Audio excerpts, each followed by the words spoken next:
আসসালামু আলাইকুম। আজকে আমার এত বড় সৌভাগ্যের দিন। আজকে থেকে ৪১ বছর পূর্বে আমি আমার উস্তাদ, আমার শ্রদ্ধেয় শিক্ষক আমির আলী সাহেবের আমি ছাত্র হিসাবে পাঠদান গ্রহণ করতাম। আমি জানতে পারিনি উনি যে এই বাড়ির, এই গ্রামের একটা সম্ভ্রান্ত করে একজন সুযোগ্য সন্তান ছিলেন।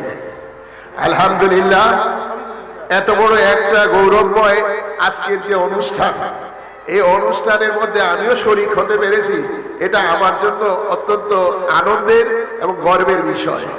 আমি আজকে সকালে ঢাকা থেকে আজকে 11টা সাড়ে 11টা দিয়ে এসে একটা জানাজায় শরীক হয়েছি লস্করপুরে সাহেব বাড়িতে। তারপর আমার ইচ্ছা যে আজকে এখানে মাহফিলে যোগ দেব। আপনারা বিভিন্ন জায়গা থেকে এইখানে এসেছেন পরিবার পরিজন নিয়ে, এবং আপনাদের মনের ইচ্ছা যে এই হুজুরের দরবার থেকে কিছু সওয়াব হাসিল করার জন্য। প্রত্যেকেই আমরা আসি কোনো না কোনো নেক হাসিলের উদ্দেশ্যে, কোনো দোয়ার জন্য। আমরা যখন কোথাও যাই তখন কিছু আশা থাকে, কিছু আমি নিয়ে আসব, এই কষ্টের বিনিময়ে কিছু আনার জন্যই আমরা যাই। তা আজকে আমরা কোনো এক, আমার আগে আমার যে ভাই যে কথাটা বলে গেছেন, আমরাও কোনো একটা বংশের উত্তরাধিকারী হিসাবে আমরা এই সমাজে চলছি এবং চলে যাচ্ছি। আজকে 704 বছরের উরুস হয়ে গেল সৈয়দ নাসিরউদ্দিন সিপাহসালার। তাদেরই উত্তরসূরি আমরা, এবং সেই অংশেই আমরা সেই দাবিদার, এবং সেই বংশের ইতিহাস ঐতিহ্য ধরে রাখার জন্য 110তম উরুস গেল গত 16 তারিখে। তা আমি অনেক কথা বলার ইচ্ছা, কিন্তু এশার নামাজের সময় হয়ে গেল। তাই পীর সাহেব কেবলার সাথে দেখা করে আসলাম। ওনার ছেলে সুযোগ্য সন্তান, উনিও আগাম এই হাল ধরে রাখার জন্য চেষ্টা করে যাচ্ছেন, এবং এই বাড়িতে যারা শায়িত আছেন এইখানে কবরস্থানের মধ্যে এই পীর সাহেবদের এই বংশের সিলসিলা কিয়ামত পর্যন্ত চলবে এবং চলে যাবে।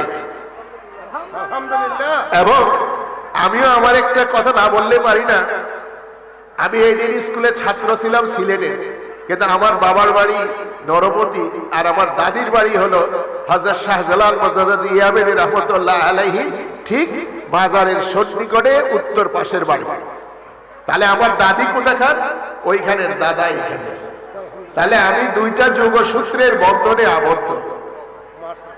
আলহামদুলিল্লাহ, আমারও সৌভাগ্য আজকে এখানে শরীক হতে পারছি আপনাদের সাথে। আমি আপনাদের কাছে সবিনয়ে বলবো, কারোর প্রতি যদি আপনাদের আত্মবিশ্বাস, সম্মান এবং আন্তরিকতা থাকে, এর থেকে কিছু ফজিলত চাওয়ার ইচ্ছা থাকে, তো অবশ্যই ইনশাআল্লাহ আপনারা পাবেন। আমার উস্তাদ, আমার শ্রদ্ধেয় শিক্ষক আমির আলী সাহেব আজকে চলে গেছেন। ওনাকে যেন আল্লাহ জান্নাতবাসী করেন। ওনার বংশের সিলসিলার যারা এই বাড়ি থেকে চলে গেছেন সবাইকে যেন আল্লাহ জান্নাতুল ফেরদৌস নসিব করেন।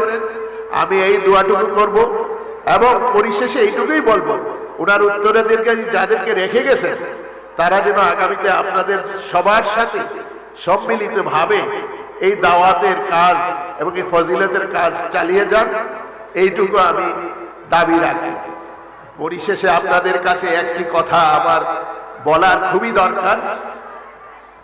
এই চুনারঘাট মাধবপুরের এই সৈয়দ ফ্যামিলির একজন সন্তান আপনারা জানেন, সৈয়দ ফয়সাল সাহেব। উনি আপনাদের কল্যাণের জন্যই, আপনাদের খেদমতে কাজ করার জন্যই এইবার ধানের শীষের প্রতীক নিয়ে আপনাদের কাছে হাজির হয়েছে। এটা জানেন কি আপনারা?